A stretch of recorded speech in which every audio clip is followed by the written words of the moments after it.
autour de l'intelligence artificielle des entreprises en collaboration avec le CSEM. Et je remercie nos partenaires à cette occasion. Je suis Sébastien Meunier, Baselarea Business Innovation, et j'ai le plaisir de vous accompagner tout au long de cet événement. La technologie du machine learning a un potentiel d'optimiser, de transformer beaucoup d'aspects, la façon dont les produits sont conçus, fabriqués, livrés, vendus, même entretenus. Et elle contraint évidemment le management à repenser la façon dont l'entreprise fonctionne avec de nouveaux processus de production et commerciaux, de nouvelles pratiques de gestion. Elle apporte de nouveaux systèmes d'information et nécessite la formation de personnel, recrutement de nouveaux talents. Et le management doit être aux commandes de cette transformation, aux commandes de l'entreprise, non seulement sur le plan technologique, mais aussi sur les plans commerciaux, financiers, culturels et des ressources humaines. Notre expérience avec les entreprises, les discussions que nous avons régulièrement avec les entreprises nous a amené à mettre cet événement sur pied pour répondre à un certain nombre de leurs interrogations. Aujourd'hui, nous vous proposons le programme suivant. Une petite introduction au machine learning par Philippe Schmidt. Ensuite, un exemple de contrôle de qualité chez Bops avec Léonard Badet. Et puis, nous terminerons la partie présentation sur le point de vue d'Alexandre Pochard, CSEM, sur le machine learning. Nous aurons une possibilité d'échanger, de discuter à la fin, après ces présentations. Merci aux intervenants d'être présents et d'avoir accepté de partager leurs expériences et leurs expertises. Peut-être un point administratif ou organisationnel pour plus de confort, si vous pouvez couper vos micros et vos vidéos lors de la première partie de cette rencontre. Nous inviterons à les réactiver lors de la partie échange. N'hésitez pas à utiliser le chat pour poser vos questions lors des présentations et nos intervenants se feront un plaisir d'y répondre lors de la partie échange. Avant de rentrer dans le vif du sujet, j'aimerais dire quelques mots sur Baselarea Business et Innovation. Nous sommes une structure principalement financée publique, portée par 3 cantons, le canton de Bâle-Ville, le canton du Jura et le canton de Bâle-Campagne, et la Confédération, avec 2 missions principales. La première, c'est la promotion de la région à l'extérieur, donc d'attirer des investisseurs. Et puis la deuxième, le soutien à l'innovation, avec 4 initiatives, 2 verticales et une horizontale, donc une de base launch autour des nouveaux traitements, nouveaux médicaments, une initiative sur l'innovation dans les soins de la santé avec Day One, et puis l'initiative que j'ai la chance de piloter, de transformation industrielle, l'industrie 4.0. Et puis une initiative plus transversale autour de l'entrepreneuriat. En plus de ces activités-là, et pour soutenir nos opérations, nos activités d'innovation, nous gérons le Switzerland Innovation Park, Baselarea, avec 4 sites, 2 à Bâle, dont un sur le campus Novartis, un à Delémont, sur la zone de Kourou, à côté de l'autoroute, et puis une sur Allschwil, le site principal. Juste un petit peu en rapport avec la thématique d'aujourd'hui et complémentaire, je veux faire juste une aparté. Nous avons développé un projet intelligence artificielle avec 22 entreprises, un projet international puisqu'on a des Français et des Allemands dans le lot, des entreprises, des startups, des centres de recherche dont le but est d'expérimenter concrètement l'intelligence artificielle, le machine learning. Et l'objectif est de développer avec ce groupe-là, collectivement, au minimum 3 proof concepts, 3 prototypes avec du machine learning. Voilà, en quelques mots, je terminerai en disant que toutes ces informations, vous les trouvez sur le site internet et nous sommes évidemment à votre disposition et à votre service pour vous aider à innover avec nos partenaires. Merci à toutes et à tous, et puis je vais passer la parole maintenant à Christophe Yoder, CSEM, pour une petite introduction. Merci Sébastien. J'ai le droit de partager l'écran.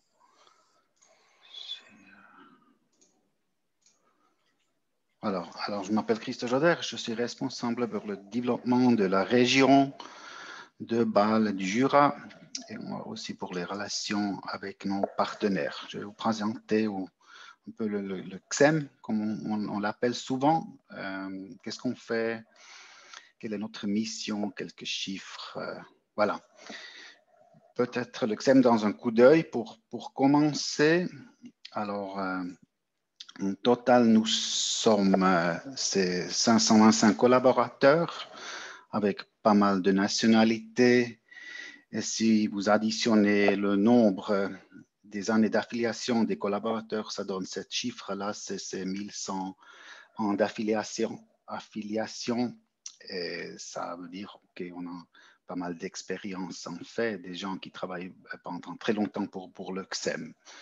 Au niveau chiffre d'affaires, c'est ce chiffre-là que vous voyez, c'est environ 87 millions francs suisses. On a fait ces chiffres avec ces 200 clientèles industrielles. On a pas mal de brevets, des familles de brevets qui est très important pour nous, qu'on essaie vraiment de protéger ce qu'on fait. Et last but not least, là, depuis la fondation du XEM, là, on a créé ces 43 spin-offs des sociétés qui existent encore, qui sont vendues, qui sont disparues, un peu de tout. Voilà, quelle est votre mission? En fait, c'est très facile. La mission est vraiment de développer, de faire le transfert des microtechnologies vers le secteur industriel en Suisse, avec le but de renforcer son avantage concurrentiel. Voilà, comment faire, comment remplir cette mission?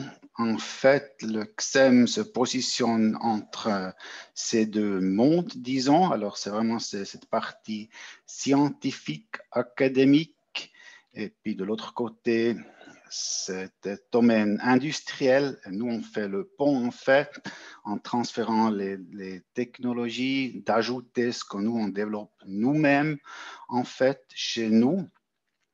C'est un partenariat public-privé. Alors, le XEM, c'est une société anonyme, en fait, mais le but, c'est pas de créer des dividendes, en fait, de générer des dividendes. Ce qu'on fait comme profitabilité, ce qu'on fait, ce qu'on gagne, en fait, c'est toujours réinvesti.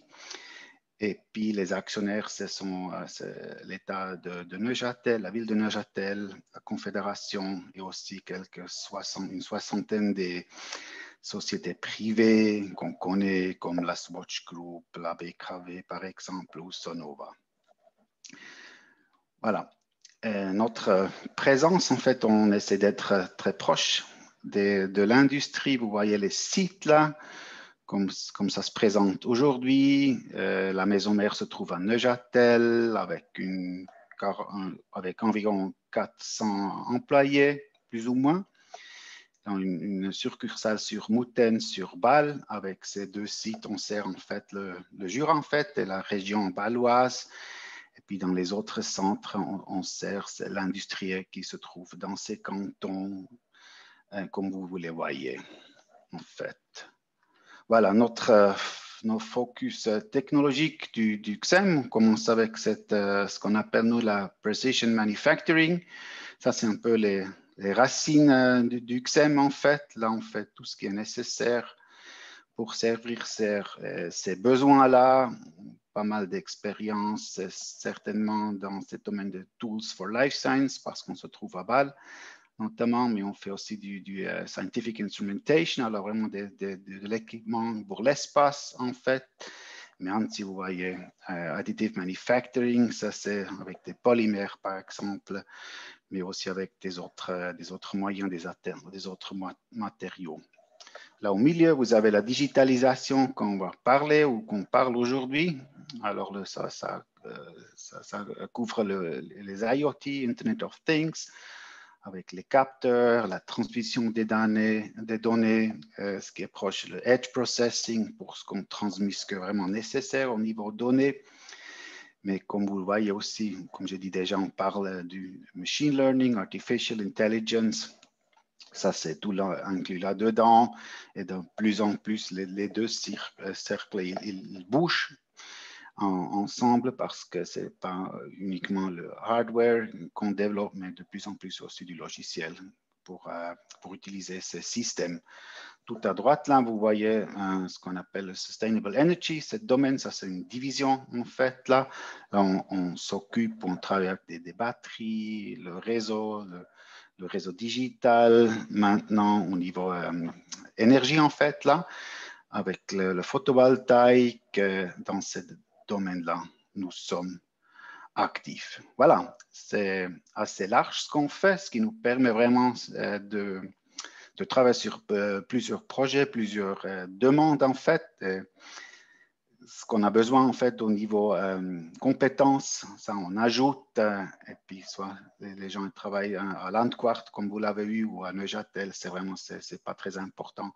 On fait cette équipe qui est nécessaire pour adresser les besoins de nos clients, de nos partenaires, comme vous les avez vus avant. Voilà, avec ça, c'est déjà tout de ma part concernant le XEM. Et avec ça, j'aimerais passer la parole à mon collègue Philippe Schmidt qui va faire l'introduction au sujet du machine learning. Merci beaucoup.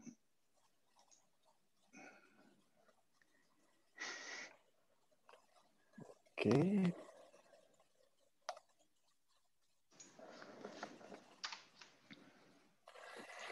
Machine learning, deep learning, l'intelligence artificielle, des termes vraiment spectaculaires. Dans les prochaines minutes, je vais démystifier ces termes de vous. Dans les domaines de l'industrie 4.0, nous nous concentrons sur 3 piliers. Le contrôle de qualité, la maintenance prédictive et la robotique cognitive. Autant des domaines où le matériel est important, mais où le logiciel prend de plus en plus d'importance. Dans tous ces domaines, les architectes modernes avec réseau de neurones artificiels s'imposent rapidement. Le deep learning ouvre des possibilités entièrement nouvelles et jouera un rôle décisif dans la capacité de votre entreprise à rester compétitive sur les marchés à l'avenir. Trop de termes, quel fouillis. Voici un aperçu simple. Le concept d'intelligence artificielle est très ancien. Il s'agit de copier le comportement humain. Cela concerne non seulement le cerveau, mais aussi les actionnaires, les bras, les jambes, les doigts, et tous les sens, œil, oreille, sensations. Nous en sommes encore très loin. Depuis les années 80, on concentrait sur le cerveau avec l'aide des ordinateurs. Machine learning fait appel à des algorithmes simples, mais non rigides. Ils s'adaptent aux données disponibles, comme par exemple dans une régression.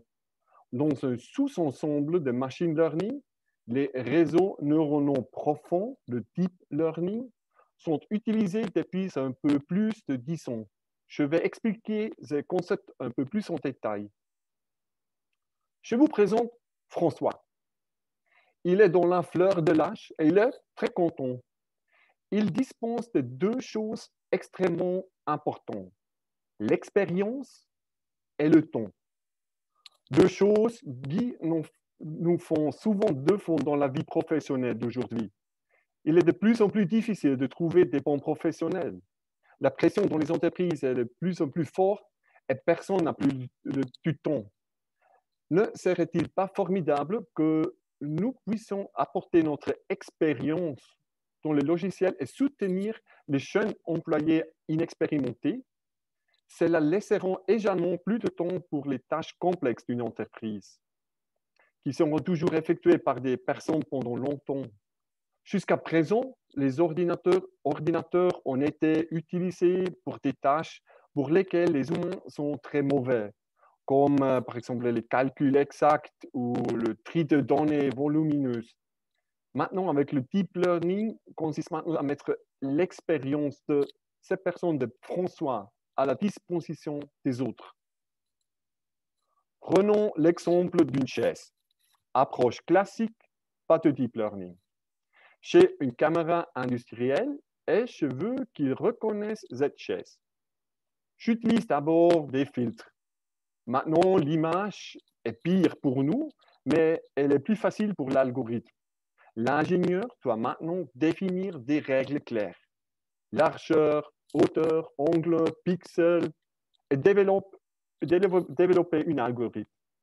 Maintenant, ZShace est reconnu proprement. Mais qu'est-ce qui se passe-t-il si l'après-midi, le soleil brille de l'autre côté?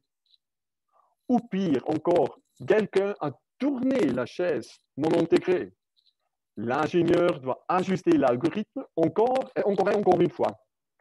Si on demande Google ce qu'est une chaise, on obtient ça. Pour nous, les humains, pas de problème. Vous n'avez jamais vu la plupart d'entre elles dans votre vie, mais vous n'avez aucun problème à les reconnaître comme des chaises. Avec le rond rouge là, je n'étais pas sûr pendant longtemps, mais Google avait raison. J'ai trouvé, il s'agit également d'une chaise. Pas très confortable, mais clairement une chaise. Comment nous, les humains, faisons-nous? Que se passe-t-il dans la tête de François lorsqu'il voit ces images? Pour ce faire, examinons le fonctionnement du cerveau humain de manière très simplifiée. Nous avons des nombres de neurones, des petits centres de contrôle qui sont reliés entre eux par des synapses. Ici, un grand neurone. Les neurones sont spécialisés pour certains signaux. Par exemple, si notre œil voit quelque chose de rouge, le grand neurone situé à l'avant envoie des signaux forts, comme fou dans tous ses voisins. Celui de l'arrière attend le vert.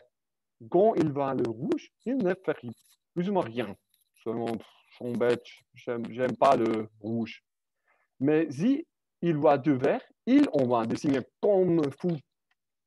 Zélie, en bas à droite, ne se soucie pas des couleurs, il attend les formes. Cela se produit donc des millions de fois à la vitesse d'éclair dans notre tête et crée la conscience. Mathématiquement, les synapses sont comme un p-gain, un gain proportionnel. Amplifiant le signal, c'est un facteur 100, un facteur 200, un facteur 1000. Affaiblissons le signal, c'est le facteur 0,1, 0,5. Ou transmettons simplement le signal, c'est facteur 1. Si vous voulez maintenant localiser et classer différentes chaises, vous construisez un cerveau artificiel. Chaque cercle ici, dans ce premier couche, correspond à un neurone. Chaque ligne entre les neurones, c'est une synapse.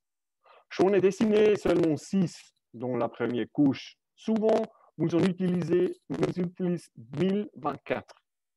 Alors, 1024 dans la première couche, 1024 dans la deuxième couche. Chaque neurone de la première couche est connecté à chaque neurone de la deuxième couche. Il y a donc déjà 1000 fois 1000 synapses, ce qui signifie 1 million de p-gain. Cette opération n'est pas réalisée seulement 2 fois, mais sur plusieurs couches. Les architectures modernes ayant une profondeur de 60 à 80 couches, ainsi 60 à 80 millions de paramètres doivent être définis et calculés correctement.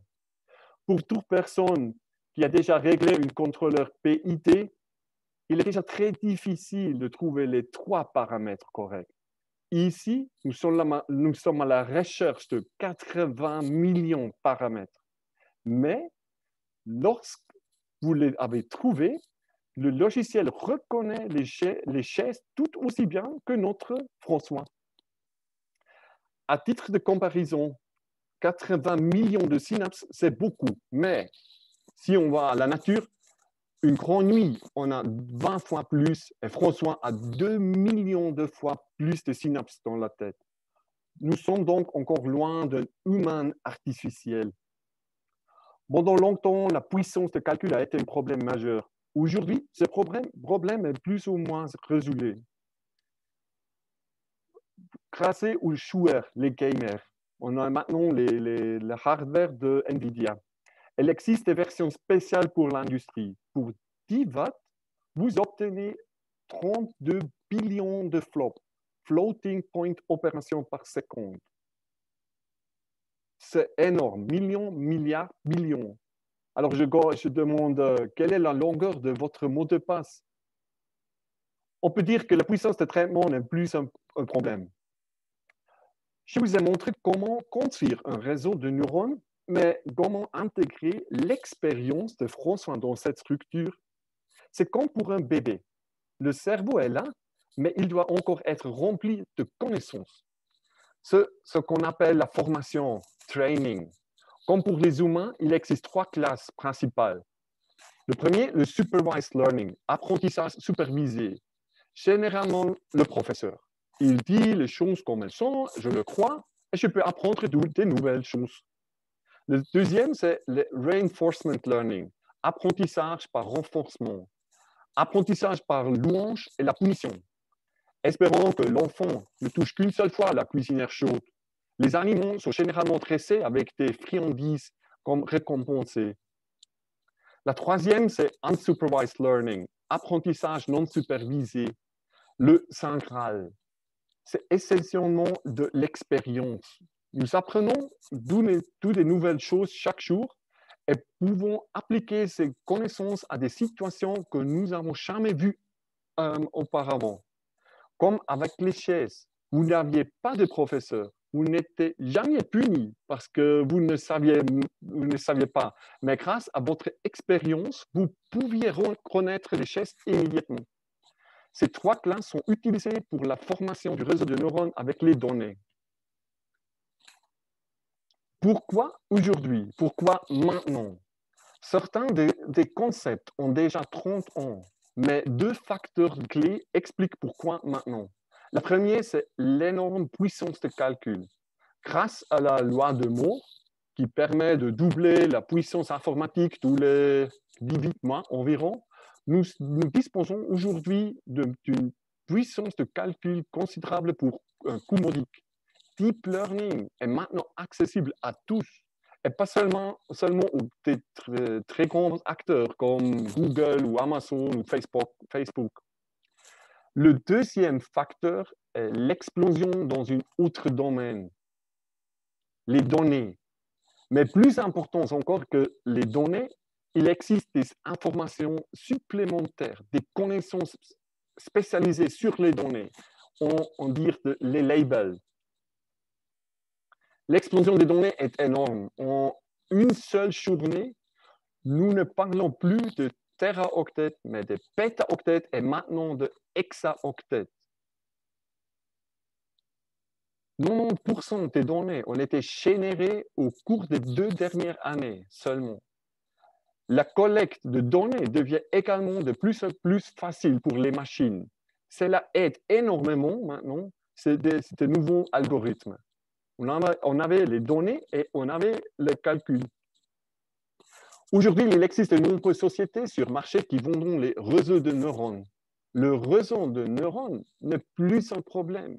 Aujourd'hui, c'est un produit de base, open source, gratuit, et avec des frameworks par glisser et déposer disponibles. Grâce au réseau de neurones, vous pouvez rapidement obtenir des magnifiques effets wow sur des problèmes difficilement solubles par des méthodes classiques.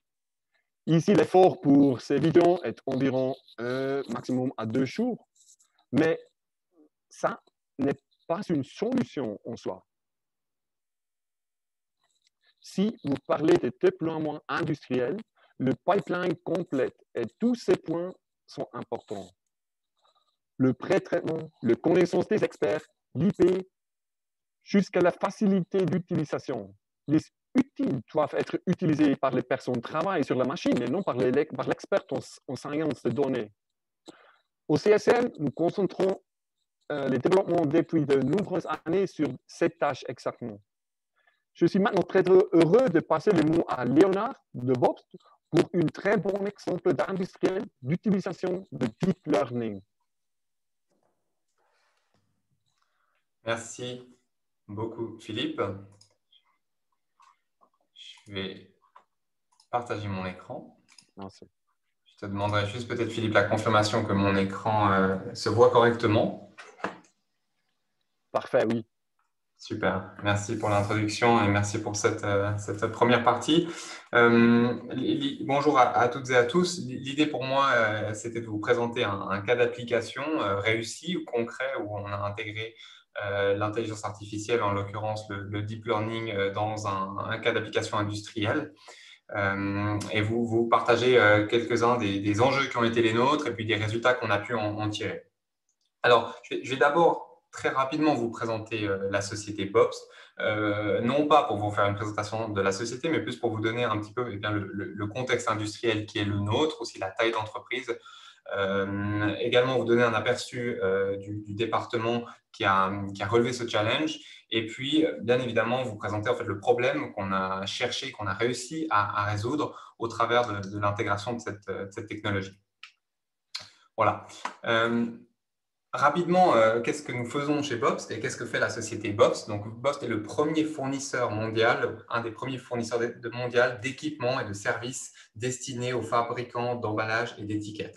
Aujourd'hui, si on prend le marché et la globalité des ventes d'emballage, on observe que 59% de ces ventes sont réalisées par des industries que nous desservissons, soit avec nos machines, nos équipements, soit avec tous les services que l'on propose pour supporter nos clients, qui sont donc les fabricants d'emballage et les fabricants d'étiquettes. Dans l'industrie de l'emballage, on distingue 4 industries principales que l'on dessert, des industries finalement que vous connaissez relativement bien parce qu'on est tous confrontés à ces produits tous les jours. On les distingue comme suivant. Donc le carton ondulé, emballage qui est principalement utilisé pour l'envoi de paquets via la poste, par exemple. Les matériaux flexibles, très largement utilisés dans la nourriture, par exemple.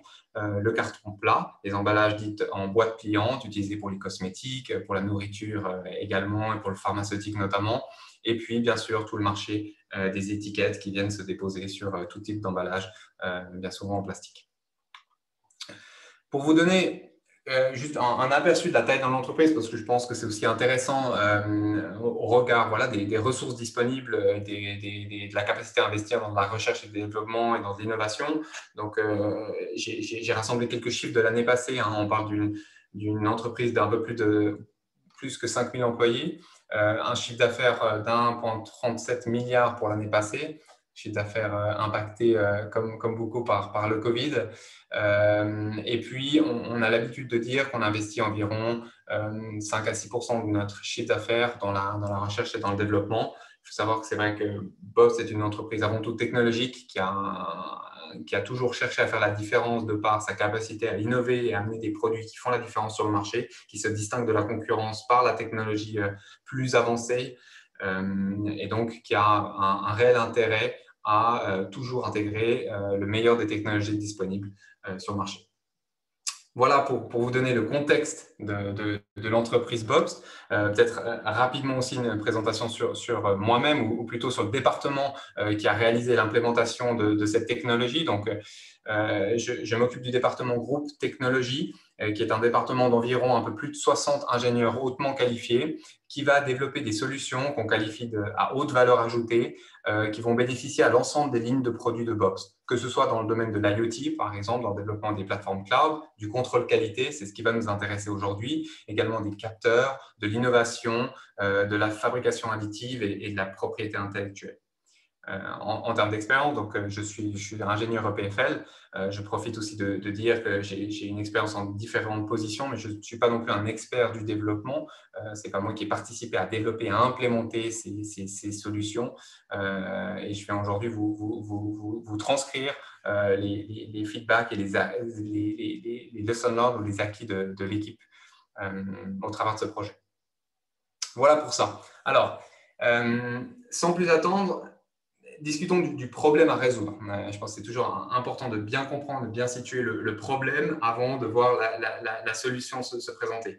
Alors, je vous ai présenté rapidement l'entreprise Bobst, les 4 industries ou les 4 types d'emballage que l'on sert. Là, je vais vous présenter beaucoup plus concrètement un produit en particulier qui sont nos plieuses colleuses. Alors, les plieuses colleuses, il n'y a pas besoin de vraiment comprendre ce que ça fait, mais comme le nom l'indique, ça plie et ça colle les boîtes du type de celles que vous pouvez voir sur l'écran. Comme vous pouvez aussi vous en rendre compte, c'est souvent la dernière étape de la fabrication d'un emballage. C'est-à-dire qu'elle a été imprimée, elle a été découpée, elle est pliée et collée, et elle va être livrée à son client. Et pour ce faire, c'est bien souvent là que l'on souhaite avoir un contrôle qualité dit contrôle final qui va s'assurer de la qualité de l'emballage. Et on a toutes sortes de choses qui doivent et qui peuvent être détectées, du type carton endommagé, surface métallisée défectueuse ou surface gaufrée. Hein, c'est des déformations 3D qu'on voit dans l'emballage, qu'on applique souvent sur les emballages dits haut de gamme. Des textes bien imprimés avec des taches mal imprimées. Il y a toutes sortes de normes à respecter. Et puis le registre, autrement dit la position des différents éléments, que ce soit imprimé ou métallisé sur l'emballage, pour s'assurer que cela soit au bon endroit. Alors, c'est des contraintes assez complexes pour être capable d'inspecter correctement, parce qu'on voit qu'on a des précisions qui sont demandées relativement élevées, et le tout qui doit être inspecté à de vitesses relativement hautes. Hein, on va jusqu'à, sur ces types d'équipements, 500 mètres minutes de défilement, donc des boîtes qui défilent à 500 mètres minutes, plus 8 mètres secondes sous le système d'inspection. Il y a un point particulier qui nous intéresse, qui est en fait la détection des textes. Alors, le texte est évidemment un élément central du contrôle qualité, parce qu'on veut s'assurer que le texte soit correctement imprimé, qu'il corresponde à certaines normes qualitatives. Pour être capable de bien le faire, on va appliquer à l'inspection dans ces zones dites zones de texte des algorithmes plus spécifiques, plus fins, qui vont demander plus de puissance de calcul aussi, et qui vont aussi très bien fonctionner avec le texte, mais qu'on ne voudrait pas appliquer sur tout le reste de la boîte. Parce que si on l'appliquerait sur tout le reste de la boîte, probablement qu'on identifierait des défauts, des faux défauts, ou des défauts qu'on ne voudrait pas identifier. Donc, on a le challenge, quand on règle un job ou quand on prépare une inspection, d'être capable de dire au système où est le texte sur cette boîte, de sorte à ce qu'il applique le bon algorithme. C'est aussi simple que ça. On veut que le système comprenne où est le texte, comme ça il va utiliser le bon algorithme et il va correctement identifier les défauts avec une grande précision, et il ne va pas perdre son temps et identifier des faux défauts sur des zones qui n'ont pas de texte. Alors on pourrait croire que c'est assez trivial à identifier où il y a du texte, et on s'aperçoit que c'est très compliqué avec des règles relativement basiques. Je reprends l'exemple qu'a donné Philippe avant. C'est très compliqué de trouver des règles, de faire des modifications pour identifier, pour permettre à l'ordinateur de savoir où est le texte, ne serait-ce que parce qu'on a des variations énormes de taille, de langue, de couleur, de police, qui font qu'on a énormément de peine à donner des règles classiques ou simples à l'ordinateur pour reconnaître où est le texte et appliquer ses algorithmes. Le challenge aujourd'hui, c'est que l'humain le fait très bien. Je reprends l'exemple aussi de la chaise tendue par Philippe. L'humain est très fort pour reconnaître ces zones de texte. Il, lui, peut les sélectionner à la main. Aujourd'hui, c'est une perte de temps, tout simplement. S'il le fait à la main, il fait perdre du temps. Et le temps, dans l'industrie, comme pour tous, c'est finalement de l'argent. Donc, c'est quelque chose que l'on souhaiterait améliorer. Alors, que vient faire maintenant l'intelligence artificielle et en l'occurrence le deep learning? Eh bien, finalement, le problème qu'on pose sur la table, là, c'est un problème de traitement d'image. Parce qu'on a une image, en l'occurrence une boîte, et on souhaite reconnaître où sont les zones qui a du texte. Et ce qui est intéressant de voir, c'est que les méthodes dites deep learning, elles ont déjà surpassé depuis un moment déjà les techniques classiques et l'humain dans le domaine de l'analyse d'image. Analyse d'image, donc, pour en extraire des spécificités. Concrètement, qu'est-ce que ça veut dire? Et je reprends ici un graphique qui est issu d'un challenge qui s'appelle ILSVRC, donc le nom est un petit peu agréable, disons, tout ça pour dire ImageNet Large Scale Recognition Challenge. Et c'est en fait un challenge qui sert à quoi? En fait, c'est une équipe ou une organisation qui a mis à disposition une base de données relativement grande, de près de 14 millions d'images, sur laquelle différents algorithmes ou modèles de traitement d'image viennent faire des compétitions afin d'identifier certaines features ou certaines particularités des images et où on les compare avec le taux d'erreur résultant. Alors, il y a deux informations qui sont intéressantes à voir sur ce graphique. En gris, vous avez les méthodes dites classiques de traitement d'image avec des algorithmes classiques, et en bleu, vous avez les méthodes liées au deep learning, donc comme l'a annoncé Philippe avant, qui est une sous-branche du machine learning. Alors, ce qui est intéressant de voir, c'est que déjà depuis 2012, les méthodes issues du deep learning surpassent les méthodes classiques. en taux d'erreur résiduel. Et puis, on voit depuis 2015 déjà, on obtient des taux largement meilleurs que ce que l'humain produirait en analysant ces images. Et le classement s'arrête en 2017. Aujourd'hui, on est encore largement meilleur. Donc ça, c'est le premier point, c'est de se dire, voilà, finalement, les algorithmes deep learning sont meilleurs que les méthodes classiques, mais meilleurs que l'humain pour analyser ces images. Pourquoi pas les utiliser pour tenter d'identifier où est le texte sur nos images. Donc, c'est exactement ce qu'on a fait, en l'occurrence, ce que les équipes ont fait. Et comment est-ce qu'elles l'ont fait? Eh bien, elles ont trouvé un modèle deep learning disponible et libre pour la détection de texte. Alors, il a son petit nom, il s'appelle CRAFT, pour Character Recognition Awareness for Text Detection. Ce qui est intéressant à voir, c'est que ces algorithmes sont issus de la recherche, sont disponibles librement, sont libres d'usage. L'équipe, ce qu'elle a fait, c'est qu'elle l'a ensuite entraîné. Il y a toujours la difficulté ou le challenge d'entraîner ces algorithmes pour régler les poids des différents réseaux de neurones qu'a mentionné Philippe auparavant. En l'occurrence, avec un set d'images de plus de 800 000 images, avec des zones de texte déjà identifiées, contenant près de 8 millions de mots.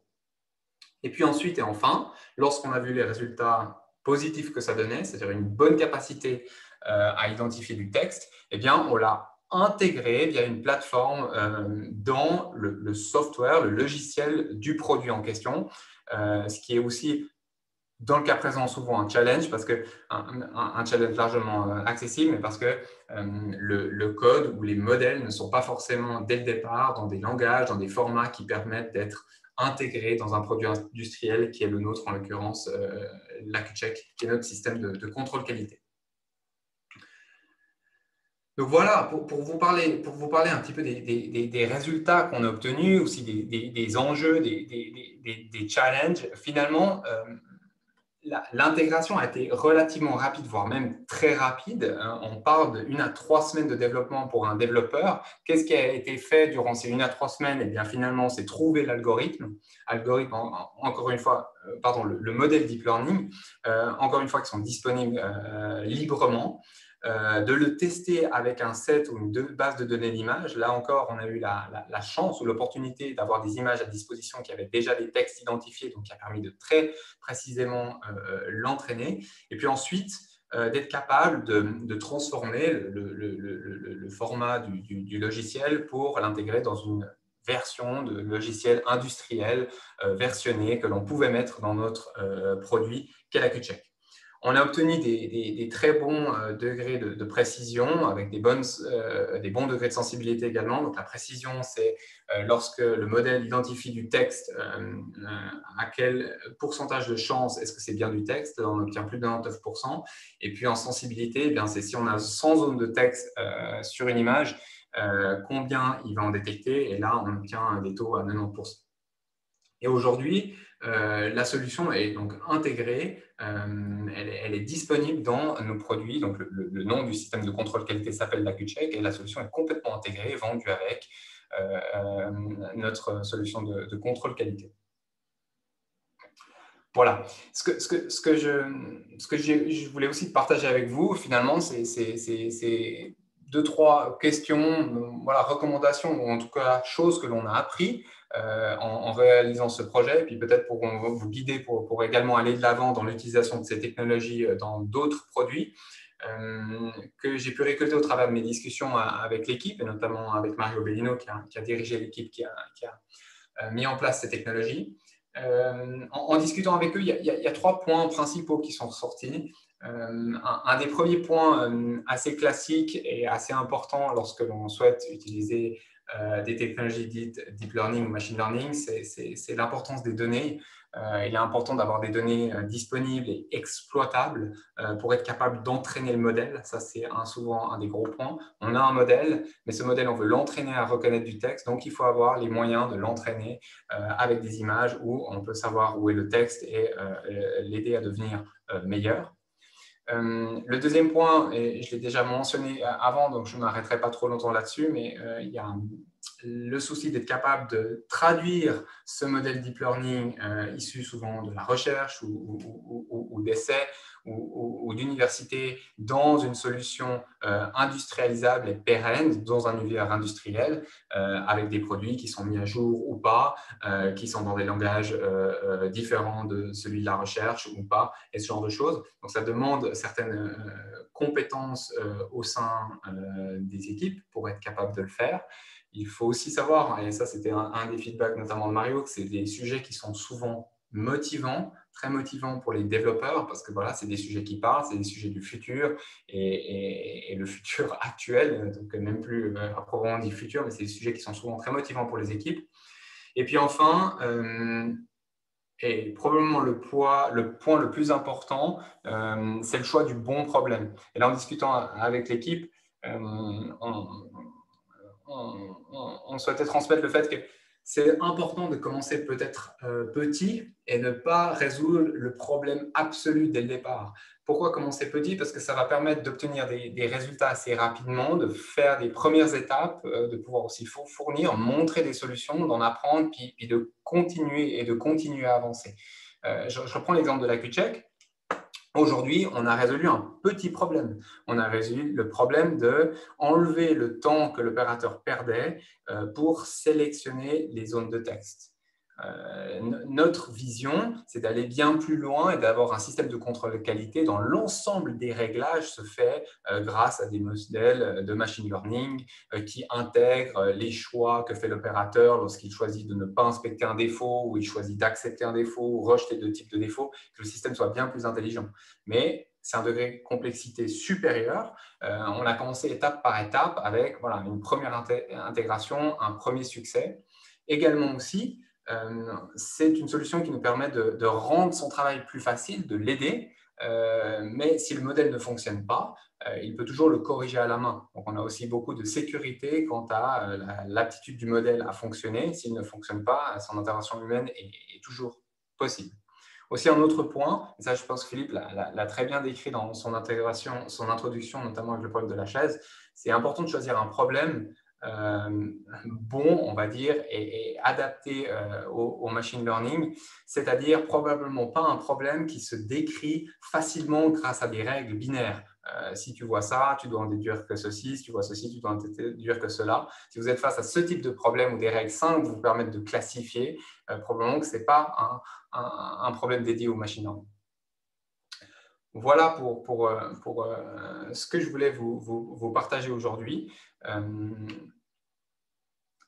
C'est à peu près tout. Merci beaucoup, Léonard. Et je pense qu'on va enchaîner la prochaine présentation d'Alexandre et puis on reviendra sur les questions juste après. Très bien. Est-ce que vous voyez mon écran? Pas encore, non.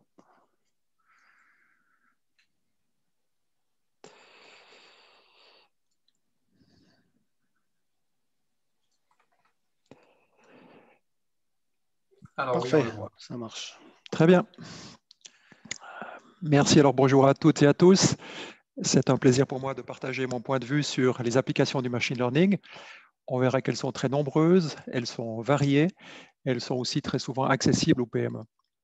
Et je vais essayer d'illustrer cela en utilisant des exemples d'entreprises qui ont su mettre en pratique le machine learning, comme Léonard vient de le décrire pour l'entreprise Bobst.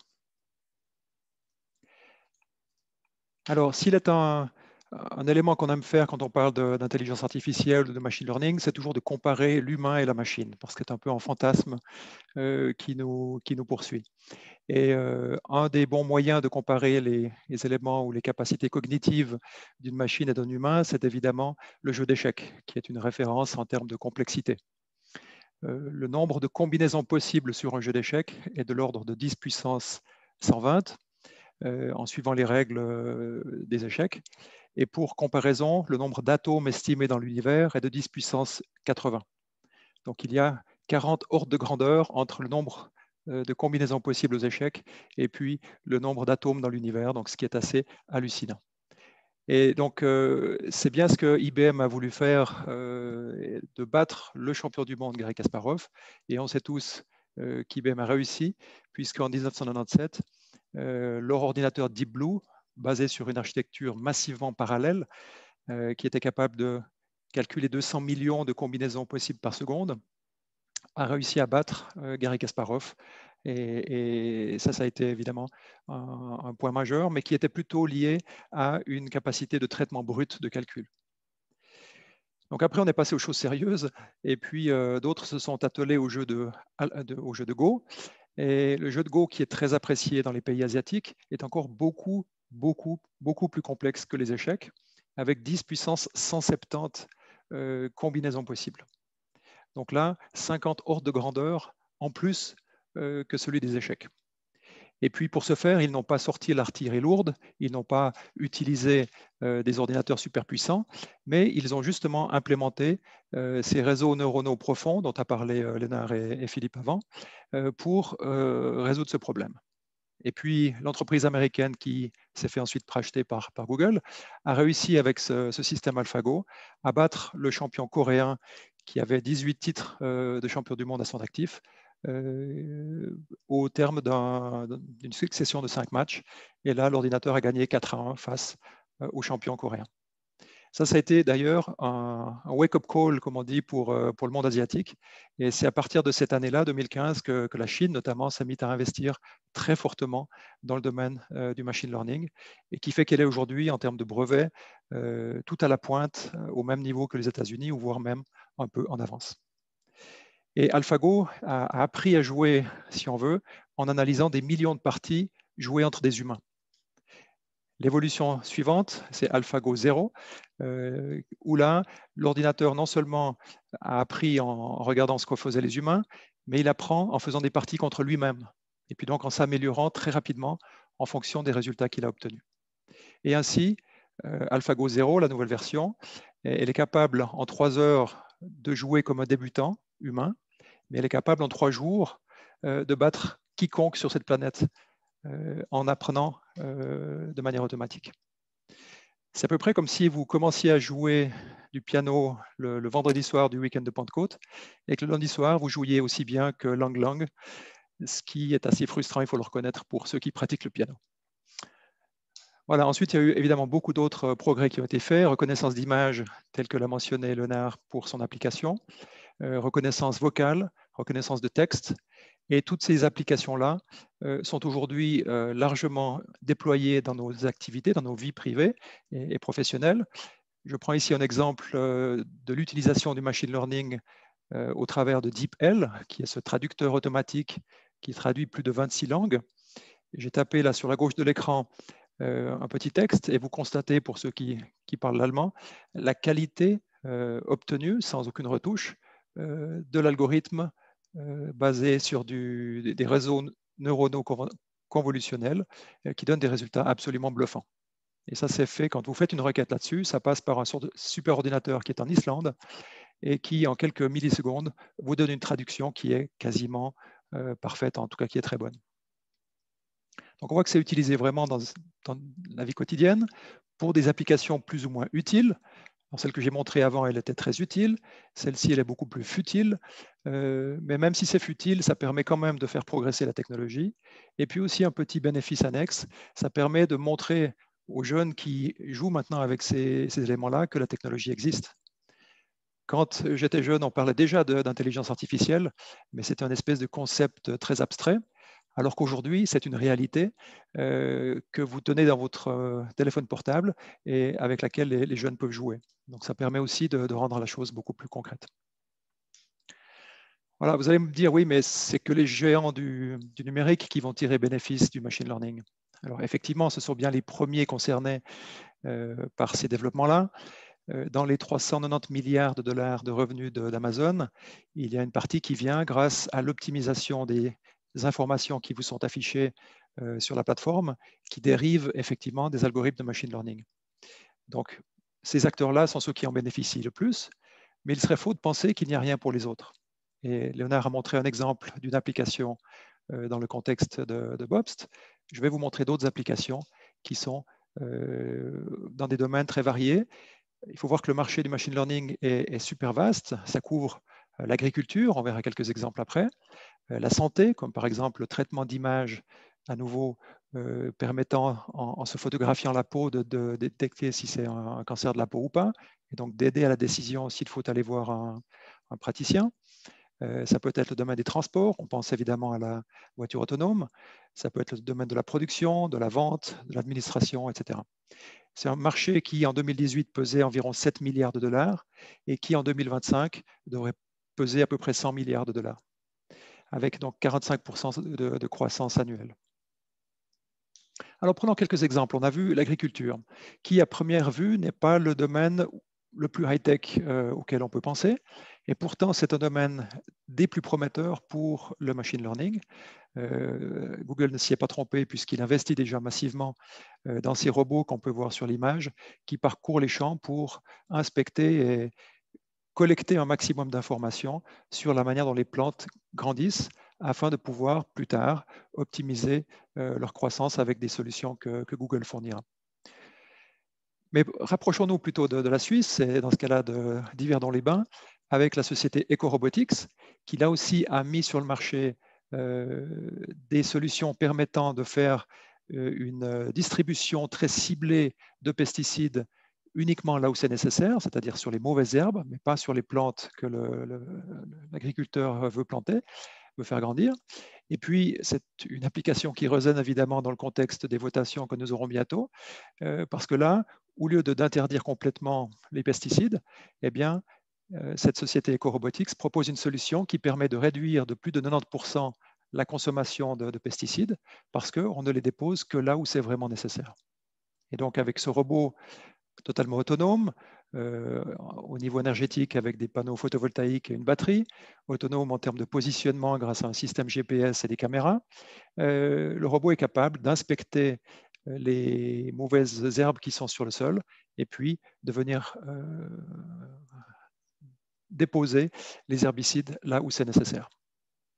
L'entreprise a déjà vendu une solution qui est accrochée au tracteur, donc pour des applications plus faciles à mettre en œuvre.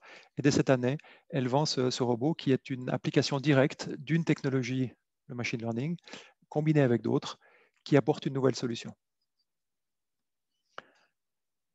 Prenons un autre exemple dans le domaine de l'agriculture avec le suivi de l'état de santé des animaux.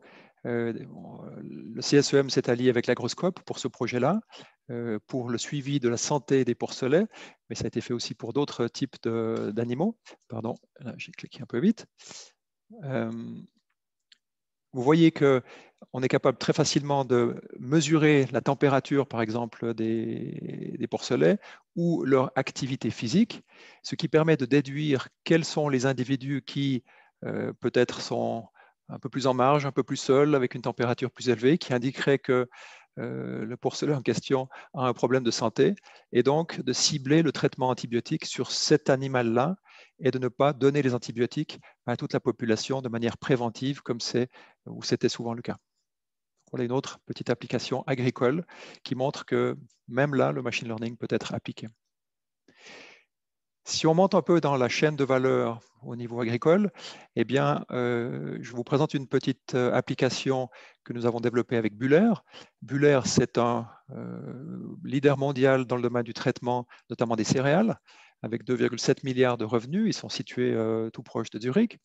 Et puis, Buller cherchait à mesurer de manière automatique le flux des grains dans des tubes, et puis également la taille et la morphologie des graines qui passent avec des contraintes très fortes. D'un côté, une vitesse de défilement qui est de l'ordre de 1 mètre, voire 1,50 m par seconde, donc ça va très vite, et puis une précision demandée sur la mesure du flux qui est de l'ordre de 3% ou moins. Et donc, pour cette application-là, le CSEM a développé avec Buller le petit boîtier que vous voyez au centre du rectangle bleu. Dans ce boîtier, il y a une caméra, il y a plusieurs LED qui permettent d'illuminer la scène, et puis il y a un CPU, donc un petit ordinateur qui calcule de manière très rapide la vitesse de défilement des grains, et puis leur morphologie. Il faut comprendre que si une graine de riz, par exemple, est détruite, eh bien, ça veut dire qu'elle ne pourra pas être utilisée pour ensemencer. Et donc, c'est très important pour les clients de Buller de savoir si la qualité des grains qui traversent ces tubes est bonne ou pas, parce que ça peut déterminer si ces grains seront utilisables ou non pour de l'ensemencement. Et on voit sur cette petite vidéo, vous avez à droite la mesure du flux qui est opéré de manière automatique en millimètres par seconde. Et sur les deux images du bas, vous avez la mesure dans l'axe principal et dans l'axe orthogonal de chaque grain de blé, de riz ou que sais-je, qui est mesuré en permanence dans le graphiциer, qui permet justement ensuite de remonter ces informations-là pour que le client de Buller puisse décider si oui ou non cela correspond à ses besoins. Donc voilà une autre application qui permet à un industriel de se démarquer, d'offrir une solution innovante et donc de vendre encore mieux ces solutions aux clients au niveau mondial. Voilà, on change maintenant complètement de domaine d'application. On rentre dans la salle blanche d'Axetris. Axetris est une entreprise d'environ 150 employés qui est basée dans le canton de Vaud et qui fait partie du groupe Leister. Axetris fabrique différents types d'éléments, notamment des éléments optiques et d'autres qui sont fabriqués sur base de wafers comme ceux qui sont tenus par l'opérateur ici. Et ces wafers, dans ce cas-là en silicium, sont ensuite coupés par des scies à diamant. Et lorsque la découpe est opérée, il y a parfois des petites micro-fissures ou des débris qui se déposent sur la surface du silicium après les étapes de nettoyage. Et puis, il est donc important d'arriver à monitorer, suivre et identifier les chips en silicium qui auraient trop de défauts ou trop de micro-fissures. Donc pour cela, le CSEM a collaboré avec Axetris. L'objectif était de faire une détection automatique de ces micro-fissures et de ces débris, chose qui n'est pas tout à fait aisée parce que d'un côté, il faut arriver à localiser les fissures de manière très fiable. Il faut ensuite pouvoir décider des critères de décision pour juger si un chip est dans la tolérance ou est en défaut. Et puis une contrainte importante que donnait Axetris, c'est qu'il voulait qu'il y ait une totale traçabilité sur les critères de décision. Et enfin, il fallait que le système soit utilisable par des non-experts, donc des opérateurs qui ne sont pas des spécialistes évidemment en machine learning. Alors ce qui a été réalisé n'est pas tout à fait ce qui est montré ici, parce que ça aurait été la manière, on va dire, la plus simple de le réaliser, c'est que vous prenez des caméras, vous faites l'acquisition de centaines de milliers d'images, vous entraînez le réseau neuronal comme l'a bien expliqué Philippe avant, et puis une fois qu'il est suffisamment fiable, eh bien vous connectez maintenant le système à des images acquises en production, et le réseau neuronal va pouvoir vous dire si le chip est bon ou s'il est hors tolérance. Le problème avec cette approche, c'est que il s'agit d'une vraie boîte noire et personne, même les meilleurs spécialistes au monde, n'arriveront à vous dire si les critères de décision qui sont dans la boîte noire sont les bons et surtout s'il y a des modifications en cours de route. Donc, aucune traçabilité possible avec ce système-là. Et donc, ce que le CSEM a mis en œuvre avec Axetris, c'est une solution un peu différente, hybride, qui d'un côté suit le même processus en amont avec une caméra et une base de données qui a permis d'entraîner le réseau neuronal pour identifier les défauts. Mais par contre, ensuite, c'est une série d'algorithmes plus classiques qui sont utilisés avec des seuils, des règles, des paramètres définis par l'utilisateur, mesurables et qu'on peut tracer, qui sont utilisés pour déterminer s'il y a ou non des micro-fissures ou des débris sur chaque élément du wafer. Donc ça, c'était de nouveau un ajustement lors du développement de la solution en fonction des besoins exprimés par le client. Et puis la solution est ensuite intégrée totalement dans leur outil de production avec une exactitude là aussi bien au-delà de 99% et surtout la capacité pour le client de faire l'apprentissage lorsqu'il change des paramètres sur un wafer avec des chips peut-être plus grands ou avec une autre géométrie. Eh bien, les opérateurs d'Axetris sont capables, sans aucun support externe, de refaire un apprentissage et d'avoir le bon niveau de qualité en sortie. Voilà donc une autre application, cette fois pour une PME de 150 entreprises qui a pu mettre en place avec succès une solution basée sur du machine learning. Je vous montre maintenant un autre exemple avec une entreprise encore plus petite, l'entreprise Lutobar, qui comporte 65 employés. Lutobar développe des solutions automatisées et sur mesure de peinture liquide ou peinture sèche.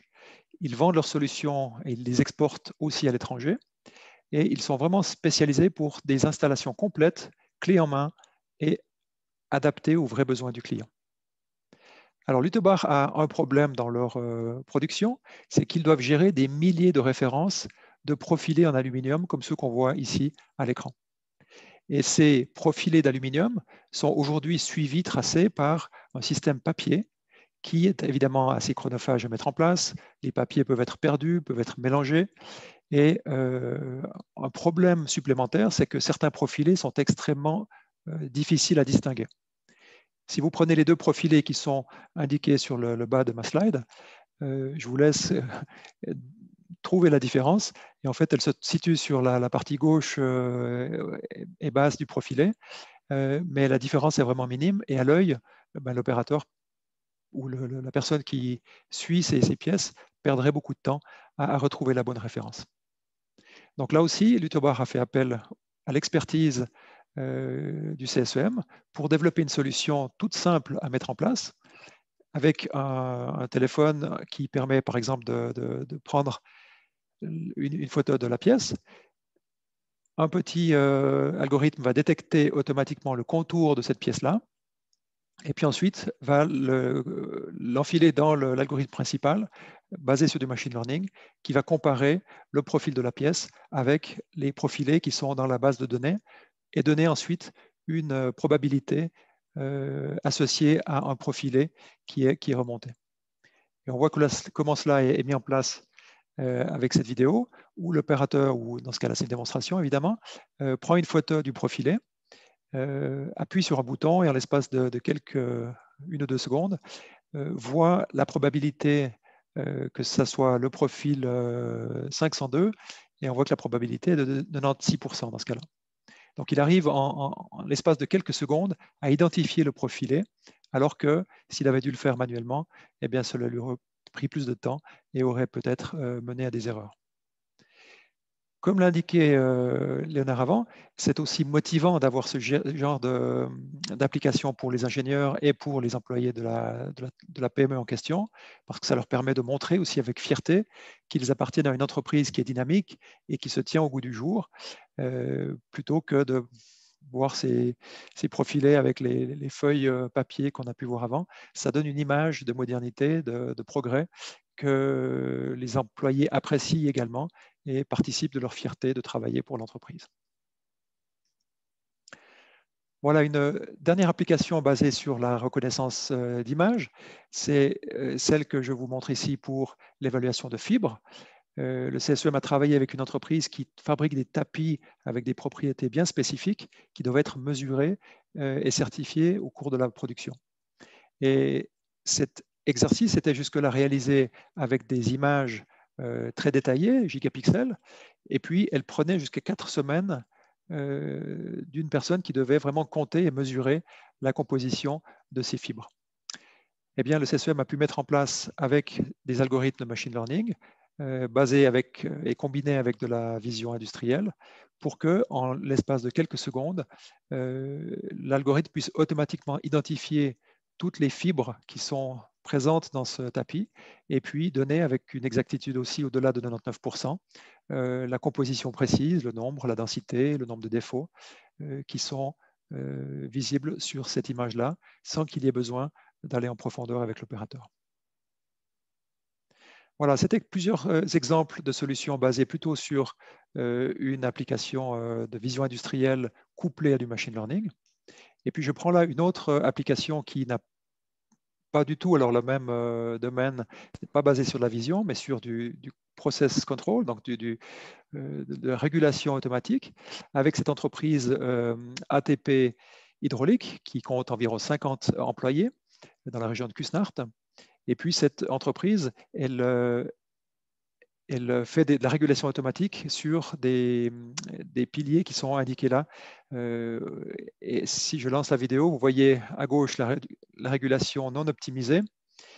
Et puis, sur la droite, la régulation optimisée avec une application de machine learning qui permet de maintenir le plateau totalement à plat et de ne pas faire bouger la bille comme on le voyait sur la régulation non optimisée.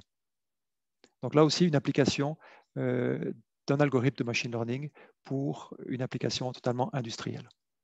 Et enfin, dernier exemple que je prends, puisqu'on a vu un ou deux exemples dans le domaine de l'agriculture, on en a vu plusieurs dans le domaine industriel, et puis j'ai mentionné dans l'introduction que le machine learning était aussi souvent utilisé pour d'autres domaines comme l'administration ou les RH. Eh bien là, je prends l'exemple de Jobeo, qui est une entreprise suisse qui offre une plateforme pour mettre en relation les personnes en recherche d'emploi et les offres d'emploi. Eh bien, plutôt que de demander aux personnes qui cherchent un emploi de remplir des critères sur la plateforme, eux le font de manière totalement automatique, basée sur du machine learning, pour mettre en correspondance les dossiers et les offres d'emploi. Voilà, j'en arrive à ma conclusion. Philippe nous a bien indiqué que l'expérience et la sagesse de François, dans ce cas-là, ne vont pas être remplacées de sitôt par des machines. François a vraiment toute sa place dans la société. Et sur tous les projets d'implémentation du machine learning que j'ai montré, il est indispensable vraiment de combiner la puissance du machine learning à la puissance d'analyse de l'expert, de François en particulier. Et à quelques rares exceptions près, comme par exemple la traduction automatique, l'humain est augmenté par la capacité de la machine et non pas remplacé. Il n'est pas cependant facile de mettre en place ces techniques. Alors, soit c'est une entreprise qui a la capacité, comme Bobst, d'engager les spécialistes à l'interne, et ça reste quand même difficile parce qu'il faut les trouver, car ces spécialistes sont rares. Et pour la plupart des PME qui n'ont ni les compétences ni les capacités financières à l'interne, eh bien là, il faut trouver un bon partenaire qui puisse rapidement mettre en place des solutions de machine learning. Ce qui est important peut-être à retenir de mon côté, c'est que le management de l'entreprise doit être aux commandes de cette transformation digitale pour diriger l'entreprise non seulement sous les angles commerciaux et financiers, mais aussi de pousser les aspects technologiques et les changements de mentalité. Et c'est peut-être là la partie la plus difficile, c'est de changer les mentalités et de remettre en question la manière dont on travaille et de voir si d'autres technologies peuvent faciliter ou accélérer la manière dont on a l'habitude de travailler. Voilà, je vous remercie pour votre écoute. Et je repasse la parole à Sébastien. Merci beaucoup, Alexandre, pour cette présentation. Merci aussi à Philippe et puis à Léonard pour le partage d'expérience. Je vous propose de réfléchir tous à des questions. On a parlé de cerveau, comment on pouvait imiter le cerveau. On a eu l'exemple des chaises, même sur des chaises qui ne sont pas très évidentes pour nous, on y arrive, alors comment fait la machine pour y arriver. On a vu aussi un cas concret avec les étapes et les challenges qu'on avait dans le cadre de la détection du texte et de positionnement de texte, et puis de nombreux exemples de cas d'application qui existent de plus en plus, et même en Suisse. Donc, ce n'est pas des choses qu'on trouve loin d'ici. Donc, moi, j'ai plein de questions, mais je peux imaginer que dans la salle, on en ait plus. Donc, si vous souhaitez bien allumer vos vidéos, allumer vos micros, et puis la parole est à vous.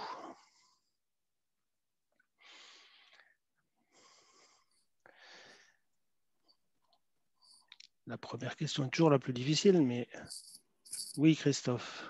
Bon, je vais me lancer. Moi, je vois ça du point de vue innovation, puisque c'est un peu mon cheval de bataille. En innovation, on a trois stades un peu.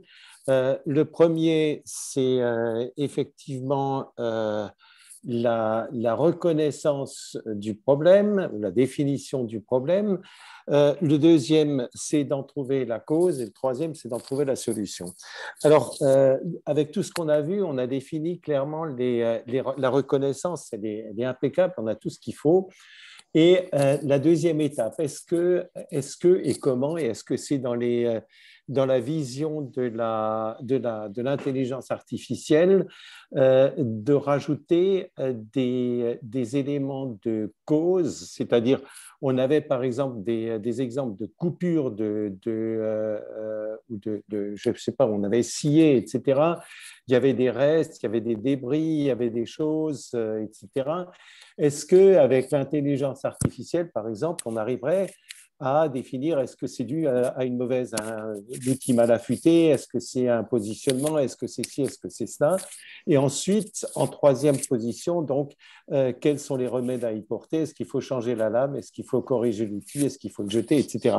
Donc, pour moi, c'est tout un développement qui est relativement intéressant. Est-ce que c'est un avenir de l'intelligence artificielle? Quelle partie restera humaine? Et j'aimerais bien entendre un peu l'avis des spécialistes sur ce sujet. Messieurs, qui veut prendre la parole? Philippe, comme tu connais bien l'application, est-ce que tu veux dire 2 mots là-dessus?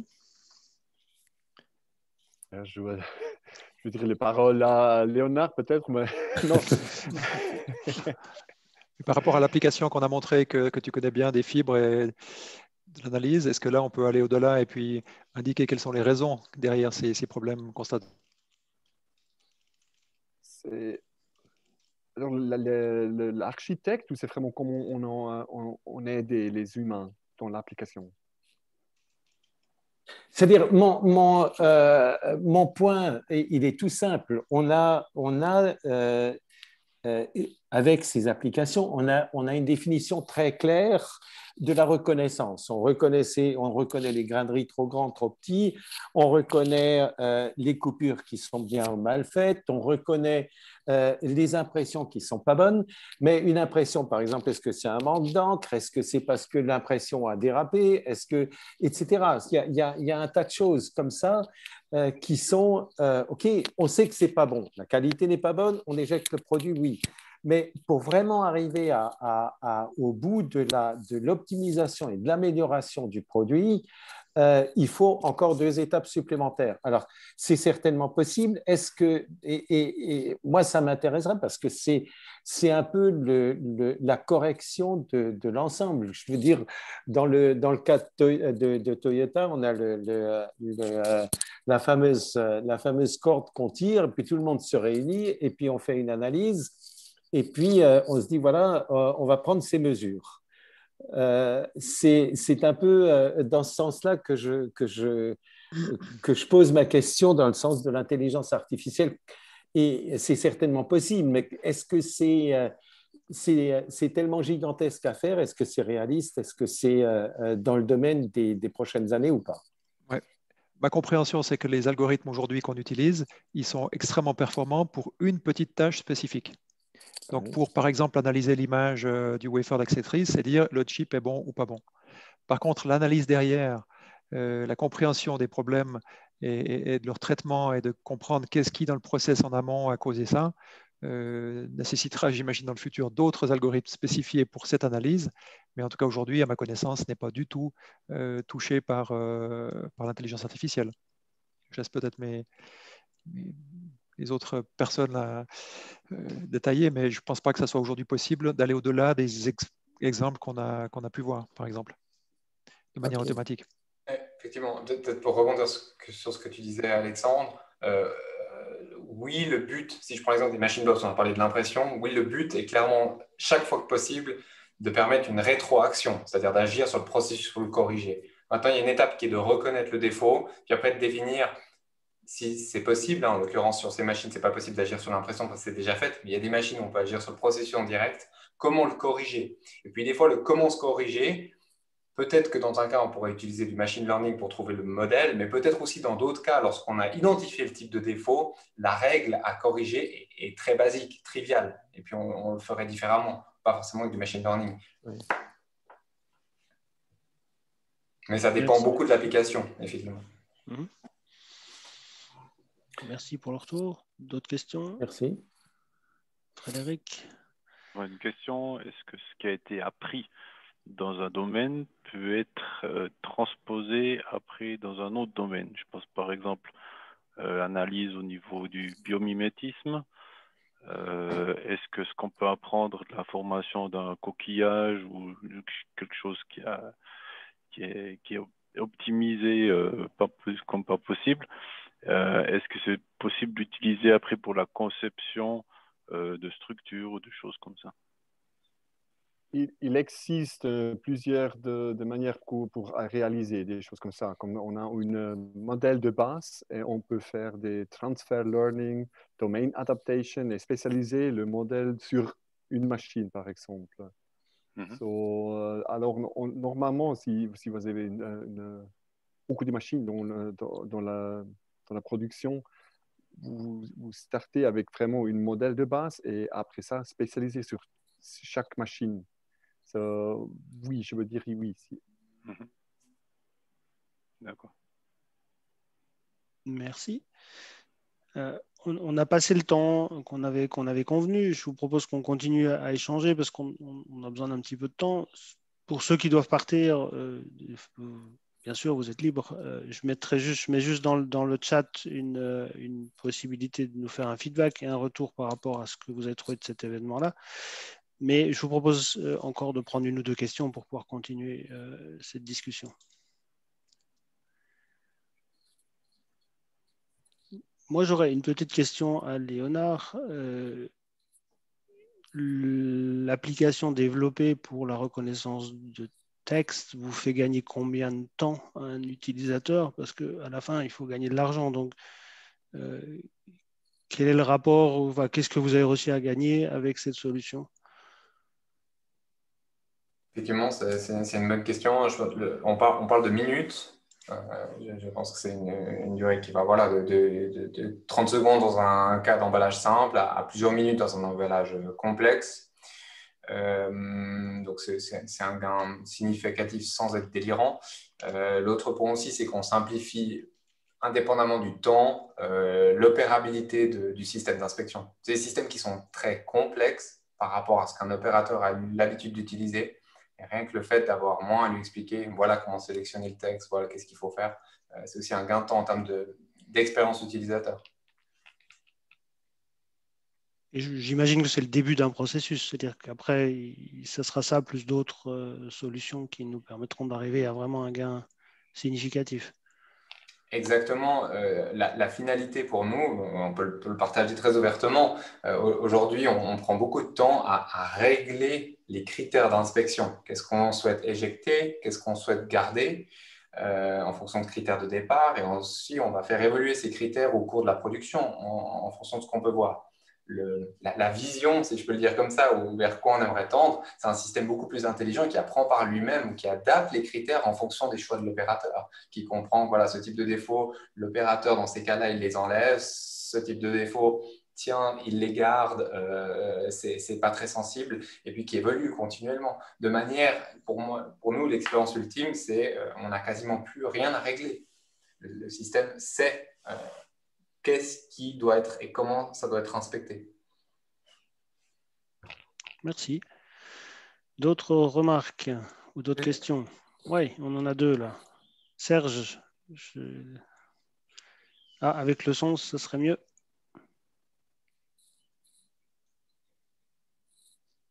Ou le micro marche peut-être pas, mais on t'entend pas.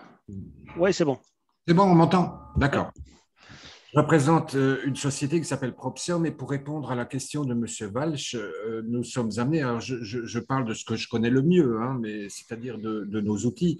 On utilise le machine learning pour intervenir sur les lignes de production dans le domaine du non-tissé et on est amené en fonction des éléments qu'on a avec les éléments de réglage, les paramètres de réglage de la ligne ainsi que les résultats d'analyse sur le produit final, de proposer aux opérateurs des modifications de réglage qui permettent finalement de remettre le produit dans les spécifications clients. Donc, c'était un peu la question, il me semble, de M. Walsh, où à partir de modèles qu'on a réussi à sortir donc, grâce à une analyse, multivariés, ça permet de refaire la boucle dans l'autre sens et de donner aux opérateurs des indications qui lui permettent de faire des modifications de réglage. Et ça va même plus loin. L'opérateur, s'il le veut aussi, peut simuler un réglage différent et le système va lui donner quels sont les résultats de la mesure au final. Voilà, ça va dans les deux sens. Merci pour l'éclairage. Merci beaucoup. À votre service.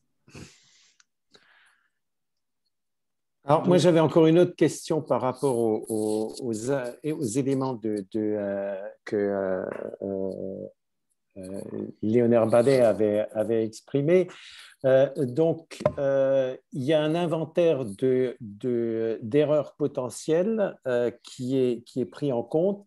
Qu'est-ce qui se passe? Est-ce que il est possible de régler la machine sur un modèle optimal, ou est-ce que le machine learning ne part que sur les erreurs trouvées? Est-ce qu'il y a une comparaison avec un critère tout à fait parfait et de là des déviations, ou est-ce que c'est construit en fonction d'erreurs potentielles? C'est-à-dire, est-ce que c'est limité, par exemple, la couleur, le jaune, le carré, l'écriture et toutes ces choses-là, ou est-ce que qui sont analysées et qui partent dans les algorithmes, ou est-ce que le départ de l'analyse est la vision parfaite comme on le fait de façon humaine, c'est-à-dire on regarde le produit et on regarde s'il correspond à notre idée de perfection? Alors, effectivement, aujourd'hui, on n'en est pas là encore, dans le sens qu'on n'utilise pas le machine learning pour régler l'inspection. Vraiment, on se limite, on utilise le machine learning pour identifier où est le texte. Et ensuite, avec cette information d'où est le texte, notre système va exploiter ou utiliser des algorithmes dédiés pour inspecter le texte. Mais cette deuxième étape dont vous parlez, avec un réglage en fonction de défauts connus, identifiés, transcrits très précisément, on n'y est pas encore.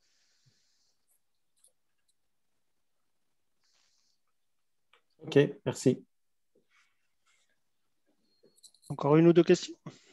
Et après, Sébastien, de ma part, il faudrait aussi qu'on demande un peu les participants de quoi on veut parler pour la prochaine séance, qu'est-ce qui les intéresse, qu'est-ce qu'on cherche comme information un peu plus précise, si jamais, quels sont les sujets peut-être, il faut ça aussi la peine de parler de ça en fait.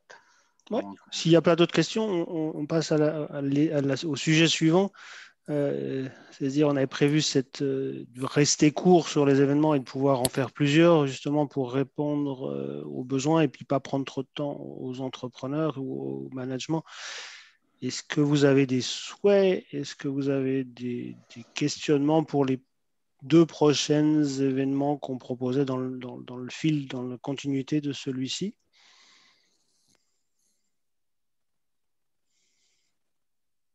Est-ce que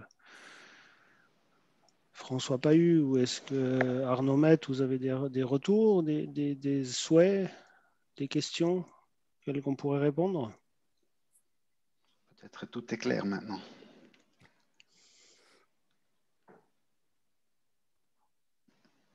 Peut-être que tout est clair. Écoutez, pour moi, c'est assez clair, c'est vrai. Moi, je ne dis pas que tout est clair, mais ce que j'ai vu là est très parlant. Donc, et permet bien d'avoir une idée concrète sur des applications et surtout de l'utilisation de machine learning. Est-ce que ça ouvre de nouvelles questions pour vous qu'on pourrait répondre? François, pardon, c'est plutôt à nous. Aussi. Écoute, pour le moment, pas automatiquement, parce que c'est clair que c'est une démarche qui n'a pas encore commencé on n'a pas abouti à une démarche actuellement de début de début de travail sur du machine learning. On est plutôt en train de prospecter, de voir ce qu'on peut faire avec, avant d'avoir des idées concrètes et des sujets concrets à traiter de cette manière. Mais est-ce que d'autres exemples ou seraient intéressants? Ça t'intéresserait? Alors, c'est clair que s'il y avait d'autres exemples dans une production, dans une dans des lignes de montage ou des contrôles de qualité et tout.